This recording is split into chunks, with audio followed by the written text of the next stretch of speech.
மாற்று வாரியத்தின் மூலமாக பட்டாக்கள் வழங்கப்படுவோம். இந்த பகுதியில் வசிக்கக்கூடிய மக்கள் நிரந்தரமாக குடியிருப்பதற்கான வழிவகை நிச்சயமாக நாங்கள் ஏற்படுத்தி தருவோம் என்ற கோரிக்கை நாங்கள் வைக்கிறோம். இதெல்லாம் அதிமுக ஆட்சியில் நாங்கள் செஞ்சோம். இந்த 5 வருஷத்துல இந்த திமுக ஆட்சியில ஏதாவது செய்துண்டா? ஒண்ணுமே கிடையாது.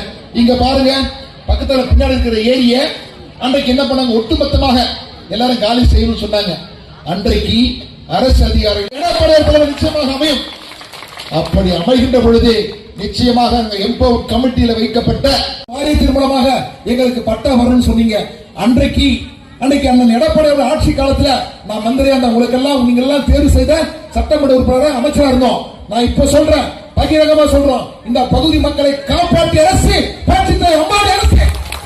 எப்படி என்று சொன்னால், இந்த பகுதியில ஸ்லம் ரோடு மூலமாக பட்டா வழங்கி ஒரு பகுதிக்கு வாங்கி இதெல்லாம் கொண்டு வந்து சொன்னா இந்த ஆட்சியில கடந்த 5 ஆட்சியில கொண்டு வரல.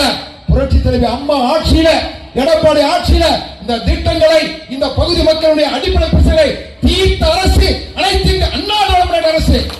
பெருமையோடு நாங்கள் சொல்லிக்கிறோம். மக்கள், விளிம்புநிலையில் இருக்கக்கூடிய மக்கள், ஏழை எளிய மக்கள், இந்த மக்களை காப்பாற்ற வேண்டும். ஒரு சராசரி மக்கள் வசிக்கக்கூடிய பகுதியில் இருக்கக்கூடிய அடிப்படை பிரச்சனை தீர்த்து தரணும் அப்படின்னு கோரிக்கை வச்சாங்க. உடனடியாக அன்றைக்கு புரட்சி தலைவி அம்மா இருக்கின்ற பொழுதும் சரி, ஆனால் எடப்பாடி முதலமைச்சர் இருக்கின்ற பொழுதும் சரி, இந்த பகுதி மக்களுக்கு முதலாக ஏரியில வசிக்கக்கூடிய மக்களுக்கும் மெட்ரோ வாட்டர் கனெக்ஷனுக்கும் அழைத்த இணைப்புக்கு கொடுக்க வேண்டிய சட்டத்தை இயற்றி இந்த பகுதியில் வசிக்கின்ற மக்களுக்கு அனைத்து இந்த அண்ணாவோட முன்னேற்ற கழக ஆட்சியில எடப்பாடி ஆட்சியில நாங்க கொண்டு வந்தோம். அதுக்கான நிதியை ஒதுக்கீடு செய்து நான் அமைச்சராக இருக்கின்ற பொழுது அன்றைக்கு இந்த பகுதியில் வசிக்கக்கூடிய மக்கள் ஏரி இருக்குன்னு சொல்லிட்டு அன்னைக்கு பசுமை தீர்ப்பாயத்தின் மூலமாக ஒரு வழக்கு தொடரப்பட்டது. அன்றைக்கு ஏரியை நாங்கள் சொன்னோம், இருக்கின்ற பகுதியில் தான் ஏரியாக இருக்கிறது.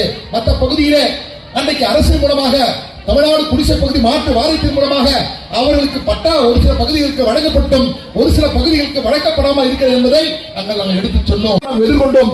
எதற்காக?